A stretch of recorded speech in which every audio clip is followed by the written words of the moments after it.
Nós vamos agora partir para a reflexão principal desta noite.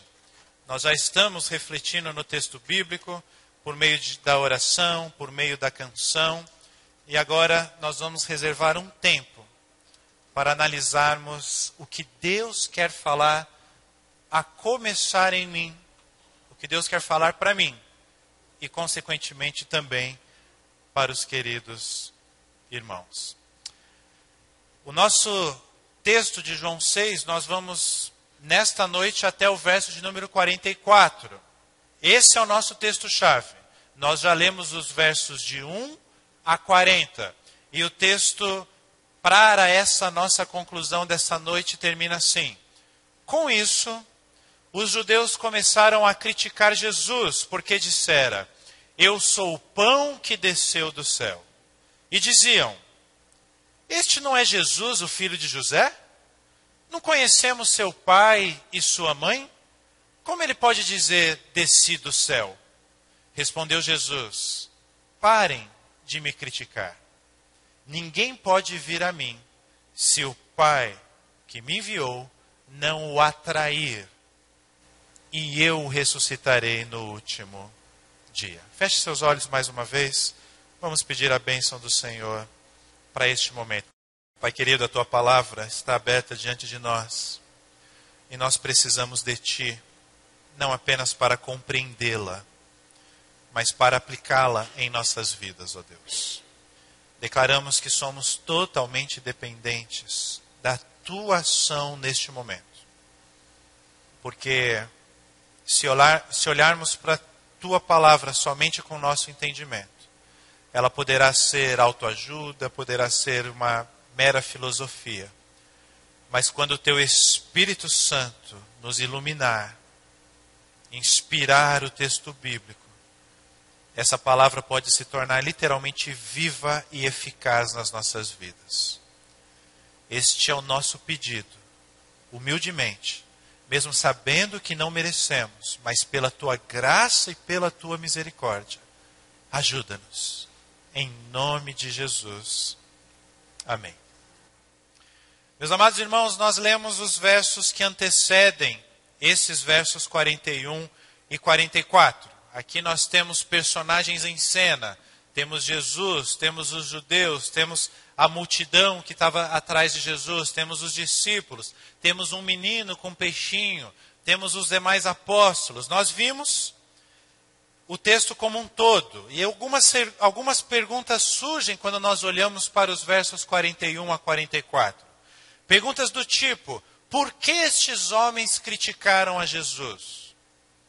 Perguntas tais como: por que Jesus deu esta resposta a estes homens? Ou ainda, o que aconteceu na vida dessas pessoas depois desses acontecimentos que nós lemos? Nós precisamos entender o contexto do nosso texto. E nós lemos que Jesus estava subindo ao monte, ele subiu no monte para dar uma palestra. Ele subiu ao monte para instruir os seus discípulos ali na margem do mar da Galileia. Jesus, então, ele vê uma grande multidão diante dele. O texto diz 5.000 homens, eles contabilizavam apenas os homens. E é interessante porque Jesus, ele se preocupa com o alimento físico daquelas pessoas. Não é o nosso texto-chave, mas eu quero chamar a sua atenção quanto a isso. Jesus já estava alimentando aqueles homens, aquelas mulheres, aqueles adolescentes, jovens, aquelas crianças, aqueles idosos, com o alimento espiritual. Ele estava falando a eles a respeito do reino de Deus, a respeito de quem era Ele, o próprio Cristo. O Messias, o ungido esperado, o grande profeta, o Salvador. Aqueles homens, aquelas pessoas estavam alimentadas espiritualmente, mas Jesus também se preocupa com o alimento físico. Preste atenção numa coisa. Jesus está preocupado com cada detalhe da sua vida. O relacionamento que Jesus quer ter com você. Quando Deus Pai o atrai para Jesus, como Ele mesmo diz, nesse texto, é um relacionamento para todos os detalhes da vida. Jesus está preocupado com a enxaqueca que você teve hoje de manhã. Jesus está preocupado com o boleto que você precisa quitar amanhã. Jesus está preocupado com os seus pensamentos neste momento, ainda que você ache que os seus pensamentos não são espirituais e Deus não está preocupado com isso. Meus amados irmãos, é surpreendente ver o nosso Senhor, o nosso Salvador, diante de uma multidão, pregando o Evangelho e preocupado com a fome, preocupado com a energia daquelas pessoas. E aí nós lemos o texto, você conhece o texto. Um garoto havia levado 5 pães e 2 peixinhos. E então Jesus realiza um grande milagre, a multiplicação, a primeira multiplicação dos pães e dos peixes. A euforia das pessoas ao ver um homem fazendo aquilo foi tão grande que nós lemos, as pessoas queriam proclamar Jesus naquele momento rei. Jesus percebe isso. Jesus percebe a intenção no coração daquelas pessoas e o texto diz que ele fugiu. Literalmente fugiu das pessoas, ele se afastou. Logo depois os discípulos eles pegam seus barcos, vão para o meio do lago, o lago de grandes dimensões, por isso era chamado de Mar da Galileia. E ninguém sabe onde está Jesus. De repente Jesus aparece andando. Sobre o deck, sobre o pier? Não. Sobre as águas. E é curioso esse texto porque nós lemos o texto de João 6. E o texto de João, por algum motivo, ele não quis descrever o acontecimento que envolveu Pedro.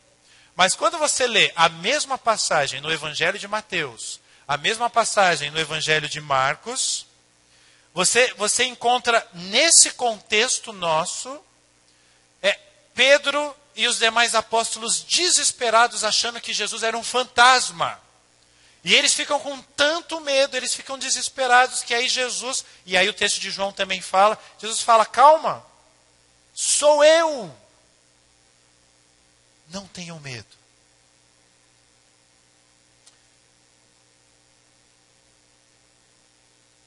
O sou eu e não tenham medo ou não temas de Jesus significa confie em mim. Tanto que Jesus falou para Pedro, se você confiar, você mesmo poderá vir andando. Jesus chama de fé. A fé no grego é sinônimo de confiança para os nossos dias. Pedro fala, joia, deixa comigo, eu confio no Senhor. E ele confiava mesmo.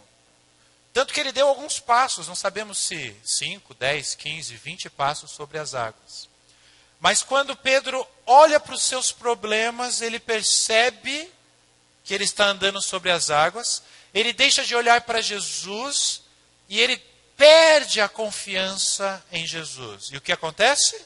Ele literalmente afunda. Jesus está dizendo para você nessa noite, diante dos seus problemas, diante dos seus desafios em 2016, sou eu, não tenha medo. E enquanto você olhar para Jesus e confiar em Jesus, você pode andar sobre os seus problemas que você não vai estar preocupado. Agora, se você desviar os seus olhos de Jesus e ficar focado no seu problema e o que você tem que fazer, você começa a se afundar. E é isso que a continuação do texto vai dizer. O que aconteceu com Pedro já era um prenúncio de todos esses 44 versos que nós lemos nesse contexto. É curioso, porque a advertência de Jesus, logo depois, é porque aqueles homens, aquelas mulheres, aquela multidão, eles percebem que Jesus não está numa margem. Eu até coloquei o texto aí de novo, ó, verso 26. Eles falam, cadê Jesus? Provavelmente a fome bateu. Ele falou, cadê esse homem que estava dando Bolsa Família para a gente? Cadê esse homem que estava dando cartão alimentação para a gente? Cadê? Temos que achá-lo, porque ele tem que ser o nosso prefeito. Ele tem que ser o nosso governador. Que maravilha, a gente fica aqui no deserto, vendo os ensinamentos dele e ele ainda nos alimenta. Vamos atrás dele. Para onde ele foi? Ouvi dizer que os discípulos dele foram lá para outra margem. Então vamos atrás dele. Provavelmente eles não foram de barco, eles foram margeando o lago. Demoraram para chegar, mas chegaram. Mas Jesus vira para esses homens e fala: a verdade é que vocês estão me procurando, não porque viram os sinais miraculosos, mas porque comeram os pães e ficaram satisfeitos. Não trabalhem pela comida que se estraga, mas pela comida que permanece para a vida eterna. Eu poderia gastar um tempo aqui, mas eu não vou fazer isso. Porque o que eu quero chamar sua atenção é que esses homens, eles perguntam para Jesus: joia, Jesus, tá bom, o Senhor nos pegou. É isso mesmo, a gente está aqui interessado, mas agora o Senhor está falando aí de uma comida eterna? Opa, então a gente nem precisa mais do Senhor como rei. O Senhor só nos fala como que a gente tem acesso a essa comida eterna aí, que não perece. E eles perguntam, então, como? Como que isso é possível? E aí vem a resposta de Jesus. A primeira pergunta, né? O que precisamos fazer para realizar as obras que Deus requer? E aí Jesus respondeu: a obra de Deus é esta: crer naquele que Ele enviou. Jesus estava falando dele mesmo. Em outras palavras, Jesus está dizendo assim: vocês não precisam fazer nada. Apenas crer. Apenas ter fé. Apenas confiar. Jesus responde com foco na vida eterna. Mas Jesus está falando também do alimento físico. E entenda como alimento físico não apenas comida e bebida, mas entenda as suas vestes, entenda o aluguel que você paga, a prestação da casa que você paga, o IPVA que você paga, o IPTU que você paga. Entenda todos os aspectos da sua vida. Os pães e os peixes simbolizavam o nosso sustento, o que nós precisamos para sobreviver. O fato é, Jesus responde para eles: basta vocês confiarem em mim. Mas aqueles homens, eles não entenderam e ainda fizeram a pergunta para Jesus: tá, mas nos dê um sinal, porque Moisés lá no passado, ele mandava o maná e nós tínhamos os sinais. E aí então Jesus responde: não foi Moisés quem lhes deu o pão do céu, mas é meu Pai quem lhes dá o verdadeiro pão do céu. Preste atenção que Jesus começa assim: digo-lhes o quê? A verdade. Meus amados irmãos, muitos de nós podemos ouvir a verdade toda semana, mas não entender. E eu não estou falando de obrigações, de mandamentos, obedecer. Eu estou falando de não entender o evangelho da graça. É exatamente o contrário. Aqueles homens perguntam: o que nós precisamos fazer? E você fica perguntando na sua vida, eu também fico perguntando: Senhor, eu estou com esse problema na minha vida, o que eu tenho que fazer? E Jesus está dizendo: você não tem que fazer nada, você tem que confiar em mim.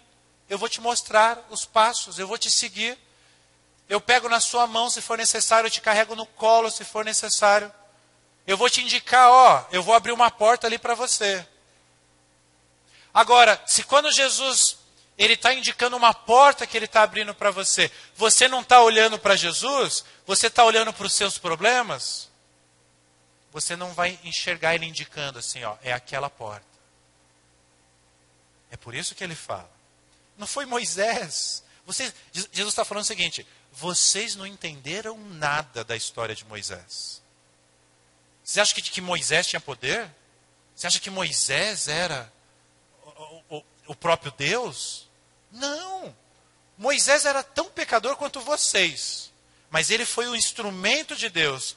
O meu Pai, esse sim que é o Todo-Poderoso, o próprio Deus, é quem pode lhes dar o verdadeiro pão do céu. Exatamente por causa desta afirmação, eles perguntam: tá, mas quem é esse pão do céu? E aí Jesus fala, verso 35, eu sou o pão da vida. Percebam a sequência lógica. Se coloquem nessa história. A multiplicação dos pães, Jesus anda sobre as águas, troca uma ideia ali com Pedro sobre o que é confiar, encontra a multidão, ele toca no coração do que aqueles homens queriam com ele. Aqueles homens meio que reconhecem, mas ainda não entendem, pedem sinais. Jesus fala, vocês não precisam de sinal, é Deus, e eu sou o pão do céu. Eu sou o alimento, não físico, mas espiritual que vocês precisam. É aí que a gente chega no verso 41,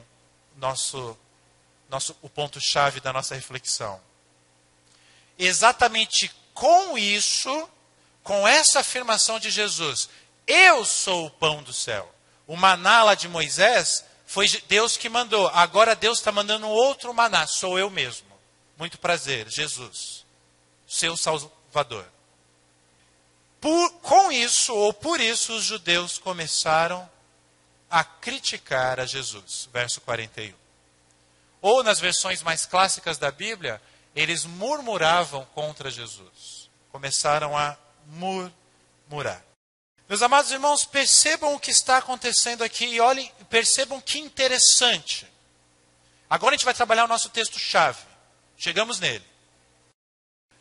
As mesmas pessoas que estão criticando Jesus, que estão murmurando contra Jesus, são as mesmas pessoas que horas antes queriam proclamá-lo o quê? Rei. Agora, eu poderia guardar isso para a conclusão, mas eu vou aplicar agora para as nossas vidas. Olha que interessante. Esses que horas antes falavam, ele é o nosso rei, e agora estão murmurando, estão criticando, não são pessoas que caminhavam com Jesus. São pessoas que ouviam palestras de Jesus. Porque os que caminhavam com Jesus, conheciam Jesus de perto. Sabe o que eu quero dizer com isso, meus amados irmãos? Quem caminha de fato com Jesus não titubeia. Quem caminha com Jesus conhece Jesus. Agora, quem ouve algumas palavras de Jesus, até vê alguns milagres de Jesus, mas não está ali dormindo com Jesus, acordando com Jesus, tomando café com Jesus, almoçando com Jesus, jantando com Jesus, ouve a voz de Jesus, mas é como que uma ovelha que não reconhece a voz do seu pastor. Até acha legal quando lhe agrada.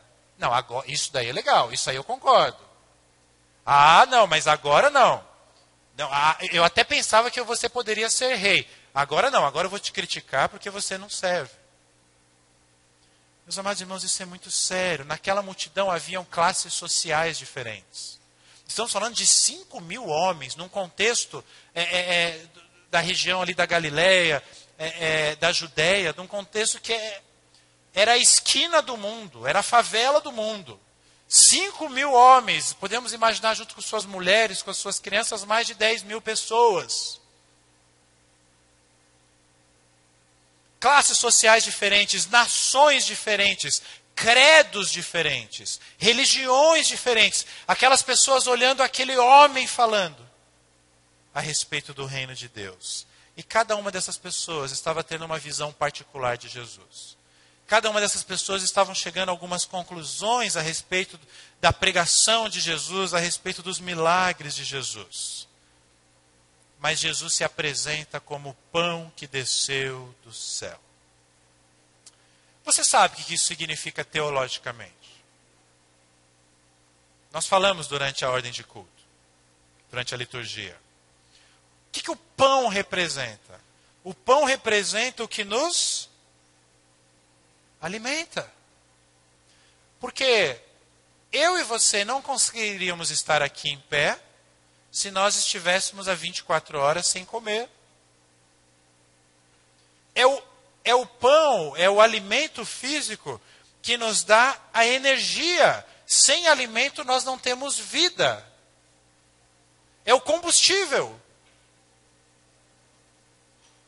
Às vezes a gente insiste, né? Não, e ainda fala com orgulho. Não, estou há 6 horas sem comer nada. E aí você até consegue, né? Aquelas dietas malucas, né, que a gente faz, início de ano é assim. Até consegue um pouquinho, daqui a pouco você, pum, cai. Ou cai literalmente, ou cai com doença, cai com consequência. Vou cortar o carboidrato. Meu amado irmão, não é bíblico você cortar o carboidrato. Não vai dar certo.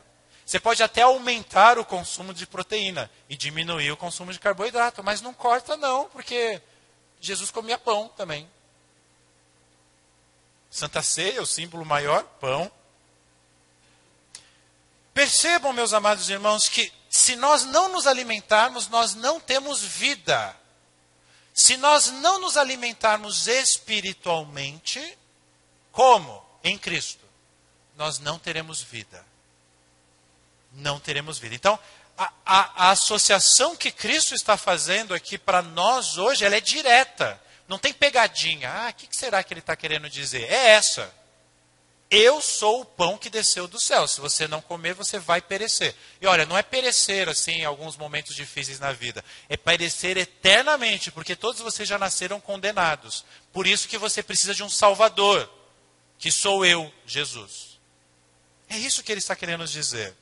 Agora, eu quero destacar com vocês 2 grupos de pessoas, para nós caminharmos nessa reflexão.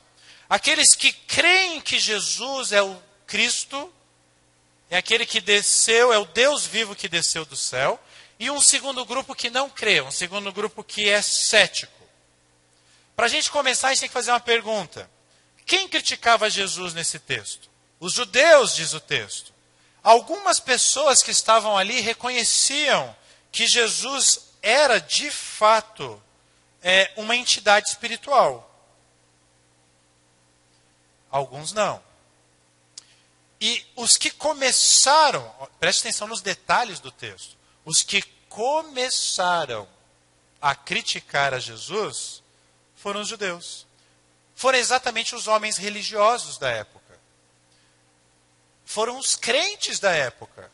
As pessoas da igreja da época, das sinagogas.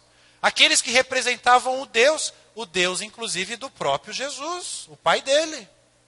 Jesus frequentava sinagogas. Jesus decorou o Pentateuco como toda criança judia.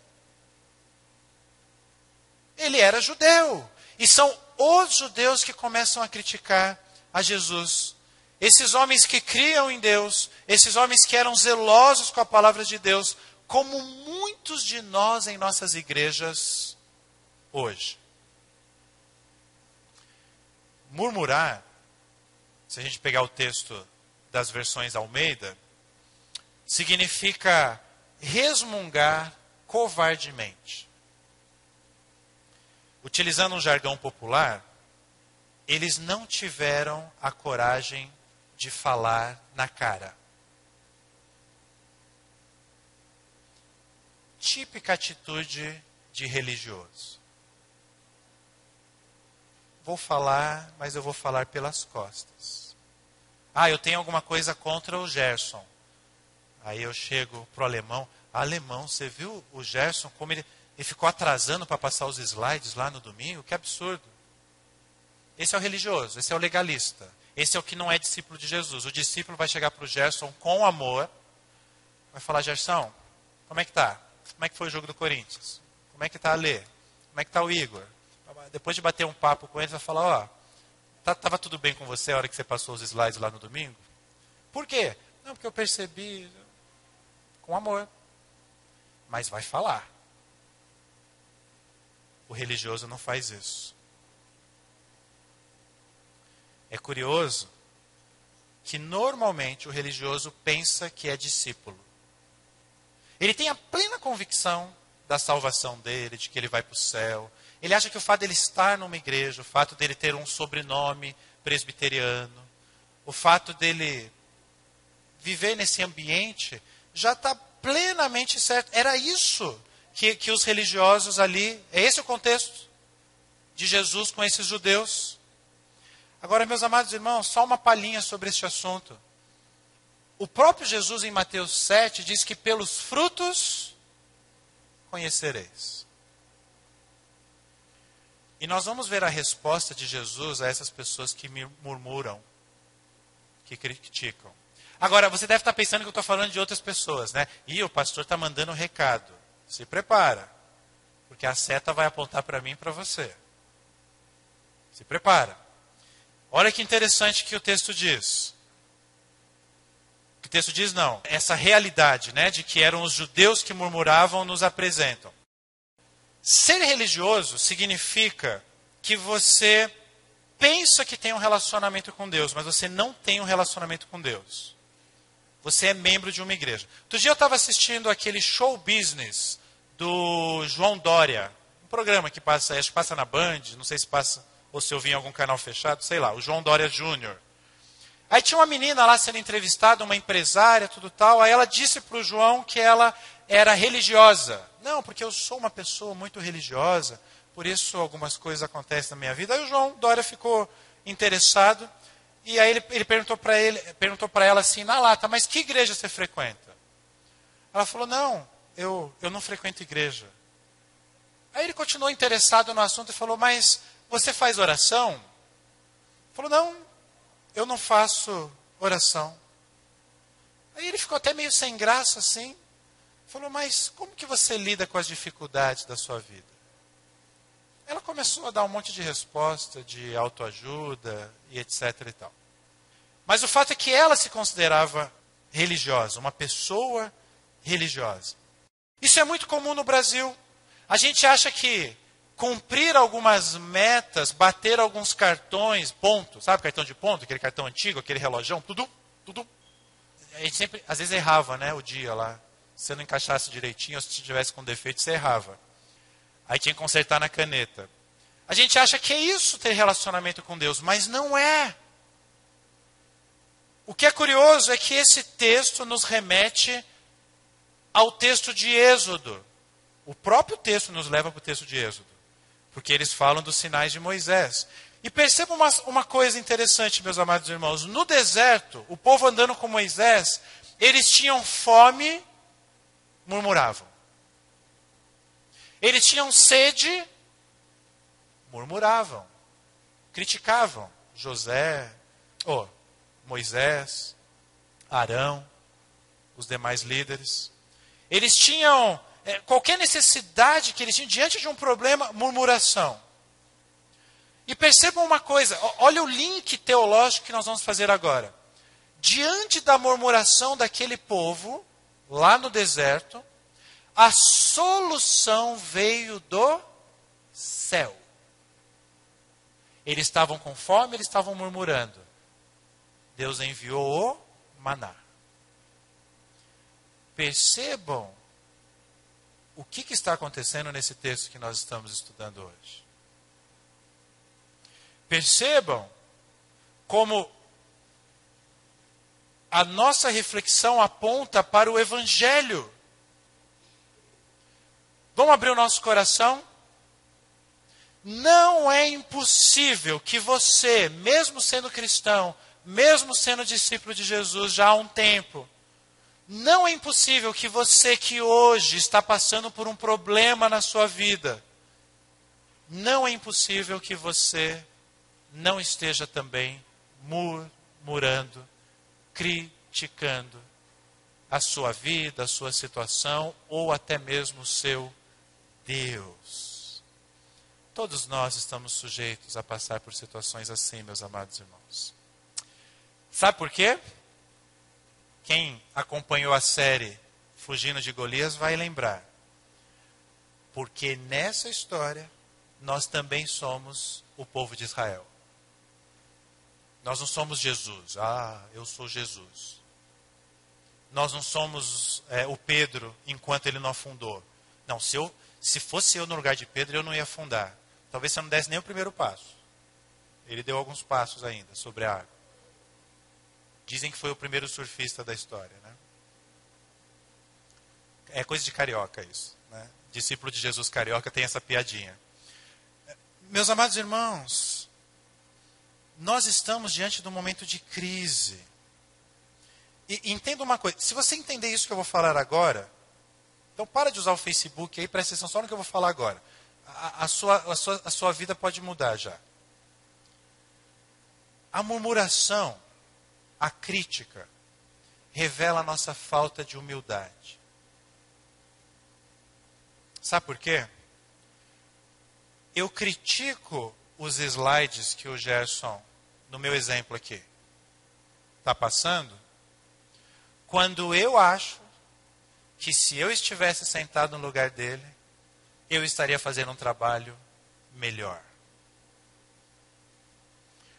Quando você critica a sua falta de dinheiro, sua falta de saúde, o seu casamento, os seus filhos, os problemas que você tem na vida, eu não citei só problemas, mas os problemas que você tem na vida, você está deixando a humildade de lado e você está falando para Deus, Deus, pelo amor de Deus, né?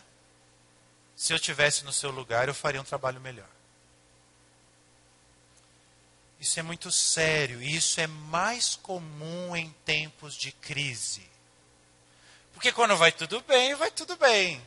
Ah, troquei o carro, estou quitando minha casa, minha loja está vendendo bastante, estou pagando os meus funcionários, estou dando até aumento, os meus funcionários estão felizes da vida. Estou comendo nos melhores restaurantes da cidade. Carnaval vem aí? Não, que Recife, Rio de Janeiro? Eu vou para Miami, ainda vou para fazer compra. Tá tudo bem. Aí Deus é lindo. Fala, ó Deus, bom trabalho, hein? Joinha, curti para o senhor. Você dá um like para Deus. Agora, quando a crise vem, a sua humildade vai embora. E você, como um religioso, você começa a criticar tudo. E quando você critica tudo, no fundo, você está criticando Deus, que tem o governo sobre todas as coisas. Havia ali um outro grupo, que não era religioso. Era um grupo que achava que Jesus era um homem como outro qualquer. Olha o que diz o texto. Este não é Jesus, diziam, né? O filho de José? Aquele que a gente jogava bola ali, que nasceu em Belém, depois veio ser criado aqui. Era um frangueiro danado. Eu conheço ele, o filho de José, o marceneiro. Eu tenho um armário lá na minha casa que foi Jesus que fez. Um guarda-roupa. Que história é essa? Nós não conhecemos o pai e a mãe dele? Aqueles jovens? Até aquela história que a cidade inteira sabe que ela estava grávida quando ele casou com ela? Que escândalo, mas José é bobo, casou. Não é esse Jesus que nasceu do fruto desse relacionamento meio esquisito? Dois jovens. E ela vem com uma história de que foi o Espírito Santo, foi Deus, e José tolo caiu na história dela. Meus irmãos, imagine o que falavam de José e Maria. Quem conhecia a história. Que história é essa? Como que ele vem dizer agora, desci do céu? Perceba que quando a gente faz uma análise assim, se a gente pensar de forma lógica, coerente, talvez nós não seguiríamos a Jesus se nós vivêssemos no tempo de Jesus. A gente sempre pensa assim, eu estou em 2016, mas se eu tivesse nos tempos de Jesus, se eu tivesse nessa pregação dele aqui no monte, nossa, minha vida seria diferente. Cuidado, que é aí que você poderia negá-lo. É muito curioso, porque é como se esses homens falassem assim, peraí, para tudo. Por que a gente está aqui ouvindo esse homem? Nós estamos loucos? Ou ele está louco ou nós estamos loucos. Porque ele está falando que desceu do céu. A gente conhece ele, conhece os seus pais. A gente joga videogame, já jogou videogame com ele lá, quando ele era mais jovem. Crescemos junto com ele. Que história é essa de desci dos céus? Nesse texto, irmãos, a natureza divina de Cristo ela é questionada. Ou seja, seria Jesus verdadeiramente Deus? E aí você que já está em igreja há muito tempo, você que diz, não pastor, eu sou um discípulo de Jesus. Talvez você ache que essa palavra não é para você. Mas uma característica marcante dos tempos que nós vivemos é uma negação do Jesus divino. E um culto ao que os historiadores e acadêmicos chamam do Jesus histórico. O que eles querem dizer com isso? A ideia é descartar todas as questões religiosas relacionadas a Jesus e crer somente na história do homem Jesus. Às vezes nós estamos na igreja, a gente acha que é discípulo de Jesus, mas na verdade a gente é discípulo do Mestre Jesus, do Guru Jesus. A gente gosta do que Jesus fala, mas não faz muita diferença se é Jesus ou Buda, se é Jesus ou Gandhi, se é Jesus ou um texto atribuído a Maomé. Não faz muita diferença. O que importa é se funcionar para a minha vida. Funcionou, achei bonitinho, compartilho no Facebook e tento viver aquilo. Meus irmãos, como diz um filósofo, Luiz Felipe Pondé, ele fala que humanizar Jesus é banalizá-lo. Porque, numa análise cuidadosa, quem está falando é um filósofo, não é um pastor, nem um teólogo. Numa análise mais cuidadosa, nós veremos que é necessário ter mais fé para crer nesta visão do Jesus histórico do que crer na história que o cristianismo sempre anunciou. Daí vem o título de um livro famoso de um teólogo norte-americano.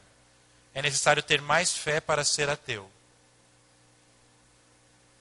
De tão inacreditável que são as teorias, é mais simples você crer no que é revelado nas Escrituras do que você não crer. Mas a mídia, a sociedade, os filósofos em geral, eles querem passar essa ideia de que não, isso é absurdo, você é um tolo. Eu não tenho tempo de explorar mais este assunto. Então eu quero concluir dizendo para você o seguinte. Nós vamos caminhar para a conclusão agora. O que importa nessa história não é nem o que os religiosos estão falando e pensando, nem o que os não religiosos estão falando e pensando.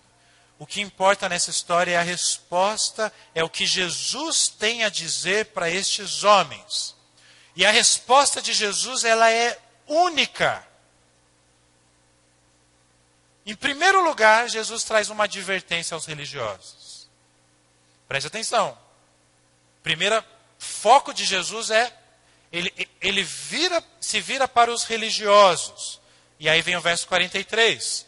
Respondeu Jesus: parem de me criticar. É uma ordem. Para com isso.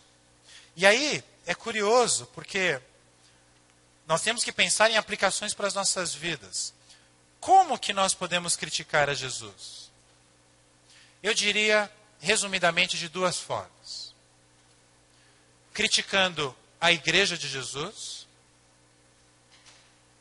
ou não confiando nele para a sua vida. Por que criticando a igreja de Jesus? O que é a igreja? A igreja é o corpo de Cristo. Qualquer ser humano sobre a face da terra, quer ele se auto-intitule cristão ou não, quer ele seja membro de uma igreja ou não, que se levanta contra uma igreja que prega o verdadeiro evangelho, essa pessoa não está se levantando contra a liderança daquela igreja. Essa pessoa está se levantando contra o próprio Cristo.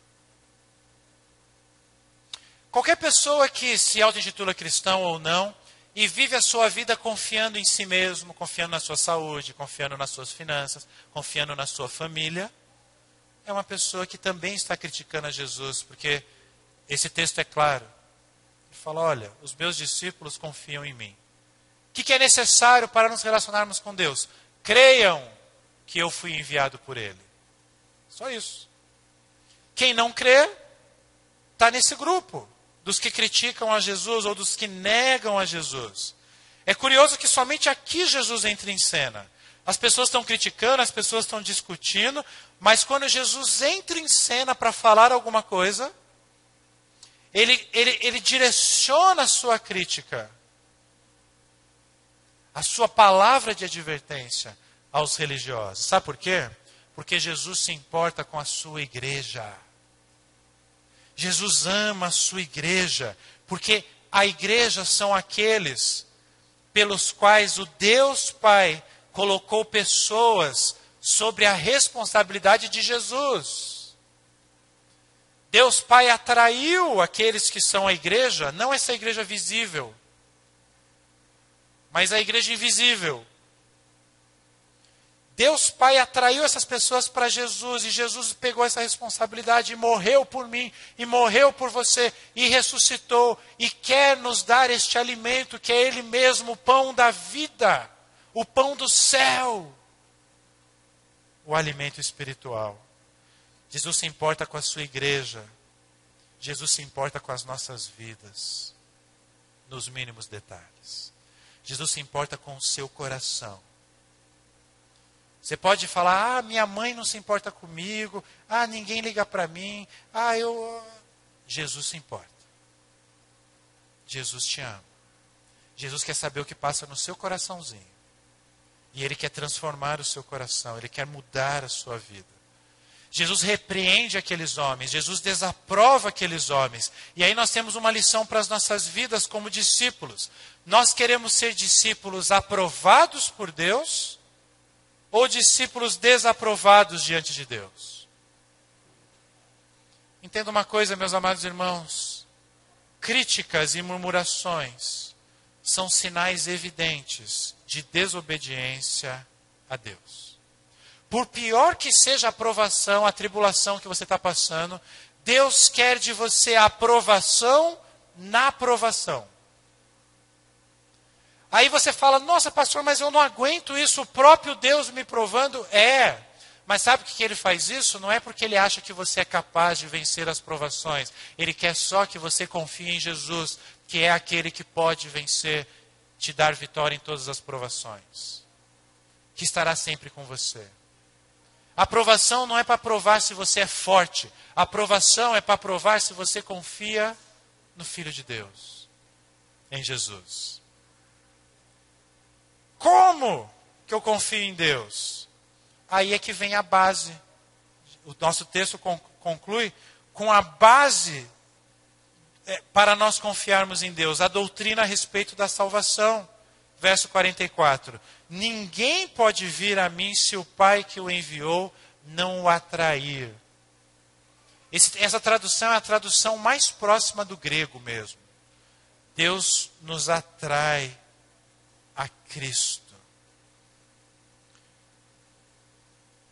Da mesma forma que aconteceu no deserto. Eles estavam com fome. A salvação veio do céu. Maná, o pão que desceu do céu. Isso simboliza o quê? A salvação das nossas vidas vem de Deus para mim. Porque sem o maná do céu eu teria perecido, eu teria morrido. Veio de Deus. Eu não amarrei uma cordinha, um anzol, peguei um molinete e joguei para o céu, aí achei um maná lá, puxei e comi. É de Deus para os homens. Os homens não têm participação nenhuma. Eles só comem. Eles só se alimentam. Por isso, meus amados irmãos, se por um lado há uma decisão nossa em seguir o Evangelho, calma, reformados, não se escandalizem. Não teria como não ser assim. Nós tomamos decisões nas nossas vidas. Embora haja uma decisão nossa em seguir o Evangelho, Jesus está nos ensinando que para responder positivamente a esse Evangelho, existe um convite, existe uma atuação direta do Pai, que nos guia até Jesus. E aí a gente fala, eu quero seguir a Jesus. Mas é o Pai já nos conduzindo, é o Pai já nos levando até Cristo. E por que Ele faz isso, meus amados irmãos? Algumas pessoas não entendem isso. Por que, pastor, que é assim? Por um motivo muito simples. O meu coração e o seu coração naturalmente é duro. E porque o nosso coração é duro, naturalmente nós nunca iríamos querer seguir a Deus. Mas Ele nos ama tanto que Ele faz uma obra especial de graça, de amor, de transformação no meu coração duro. E aí o meu coração se quebranta. Eu me desarmo. Eu vejo que eu descubro que eu sou fraco. Eu descubro que sem o alimento espiritual eu estou literalmente morto. eternamente. E aí eu só estendo os braços e falo, Deus, manda esse maná. E no caso da salvação, Ele já enviou. E quando eu estendo os braços, eu lembro exatamente como que isso aconteceu. Ele enviou Cristo. E nessa posição, Ele foi pendurado e morto, para que eu e você hoje pudéssemos estar aqui. E para que eu e você um dia possamos estar literalmente ao lado do Pai. Meus amados irmãos, por isso que o texto termina assim, eu ressuscitarei no último dia. O que nós vemos? Estamos no último dia do mês, do primeiro mês do ano, 31 de janeiro. Um ano que já começou com crise. Um ano que começou sem esperança. Um ano que começou sem muitas perspectivas. Na nossa nação especialmente, mas é algo mundial também. E a gente olha para as pessoas à nossa volta. Seus familiares, seus vizinhos, com quem você trabalha, com quem você estuda, com quem você tem contato pela internet. E o que mais vemos? Pessoas confiantes? Não. Pessoas que estão certas das decisões que estão tomando? Não. Pessoas com perspectivas excelentes para o seu futuro? Não. Pessoas que não se preocupam quanto ao amanhã? Não, absolutamente não. O que nós mais vemos neste mundo são pessoas sem esperança. E não é 2016. Historicamente, a gente tem encontrado pessoas sem esperança. Isso é uma marca do nosso tempo. O que nós precisamos entender nessa reflexão desta noite é que somente Jesus Cristo, o pão que desceu do céu, pode, de fato, trazer esperança diante de um mundo sem esperança. Qual a esperança do cristão? Qual a esperança do discípulo? Primeiro, a intervenção de Deus no seu viver diário. Nosso dia a dia. Deus está conosco. Segundo, a expectativa da sua segunda vinda. É assim que conclui o texto. É uma promessa que todos nós cremos, pela fé, que se realizará. O dia que nós seremos finalmente glorificados, que viveremos com Deus. Quero que você abaixe sua cabeça agora, se você puder e quiser. E que você, em espírito de oração, faça algumas perguntas a você mesmo enquanto eu falo. Perguntas do tipo, quem é Jesus para você? Você entende que Jesus é o único que pode te dar vida real, vida abundante, neste mundo e eternamente?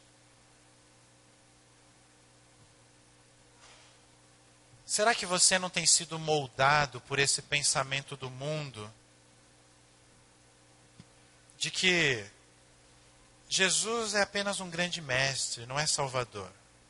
E talvez não seja por isso que você nunca conseguiu parar e crer de fato que Ele pode salvar a sua vida. Jesus é real. Ele é o Messias. Ele é o Filho de Deus. Ele está ouvindo a sua oração agora. Você pode crer nele. Ou você pode continuar criticando a igreja dele e o relacionamento que ele quer ter com você. A minha oração por você hoje é clamar para que Deus, neste momento, esteja atraindo você até Jesus. E nós vamos saber disso pela decisão que você tomar daqui para frente na sua vida. Será que o seu relacionamento com Deus está mais para críticas e murmurações? Se for o caso, Deus quer renovar o seu presente. Enquanto você está aí com o olho fechado,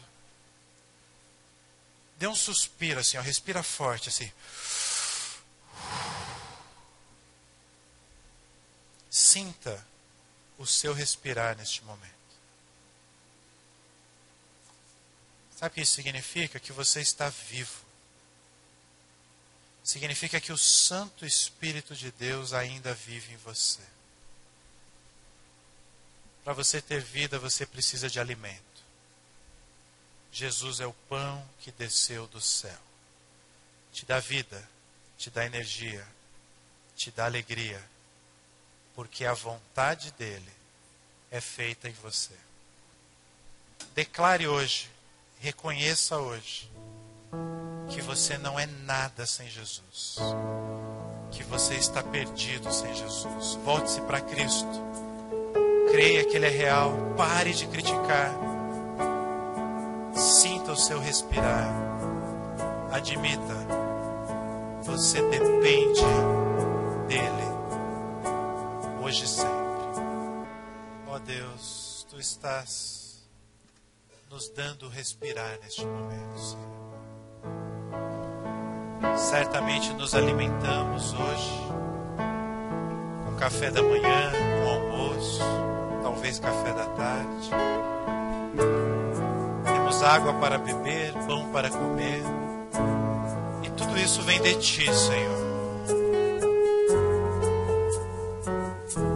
Mas como se não bastasse, o Senhor nos dá fôlego, o fôlego da vida.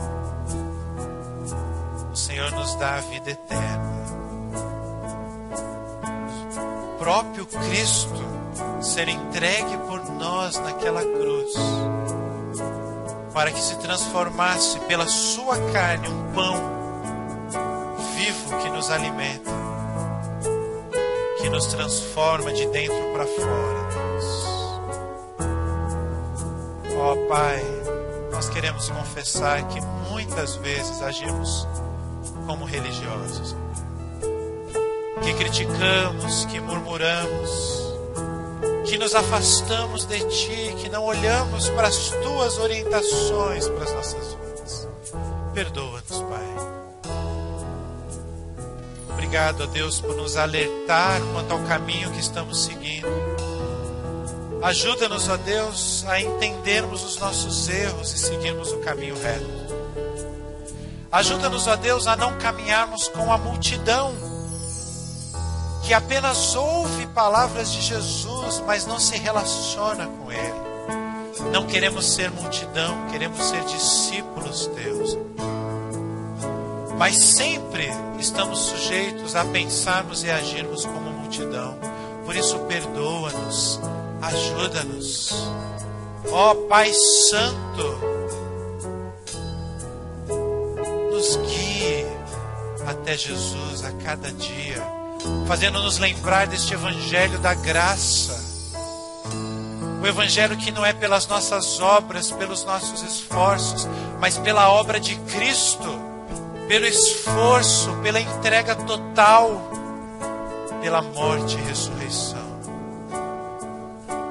Obrigado, Deus, porque nós nascemos em natureza pecaminosa. Lutamos contra os nossos desejos, mas aprove ao Senhor escrever o nosso nome no livro da vida, nos atrair até Jesus, nos revelar o Teu amor. E cabe a nós apenas crermos e seguirmos os Seus passos. Nós não sabemos o que é melhor para as nossas vidas. Nós somos nada sem Ti. Nós estamos perdidos sem o Senhor. Ajuda-nos, Deus. Temos pessoas aqui com dores físicas e espirituais. Temos pessoas aqui que usam máscaras diante do Senhor. Temos pessoas aqui que precisam de Ti como nunca antes. Eu não sei quem são, mas o Senhor conhece os corações. Ajuda-nos, ó Deus, a entender que os Teus mandamentos e e que a obediência ao Senhor é resultado deste amor do Senhor por nossas vidas. Não é uma religião, não são mantras a serem repetidos, não são normas a serem seguidas simplesmente como um fim em si mesmo. São orientações fruto de um relacionamento íntimo do Senhor conosco. Ajuda-nos, ó Deus, a despertar a paixão pela Tua Palavra. Desperta a paixão em nós para falarmos com o Senhor por meio da oração todos os dias. Ajuda-nos a anunciar o Evangelho a outras pessoas. E ao anunciarmos o Evangelho, que nós sejamos transformados por este mesmo Evangelho. Perdoa os nossos pecados, Deus. E que assim, a graça imensa do nosso Senhor e Salvador, Jesus Cristo, o amor do nosso Deus Pai, que nos atrai a Cristo, e o poder do Espírito Santo, que habita em nós e nos dá vida, seja com cada um aqui presente nesta noite, hoje e para todo sempre. Amém.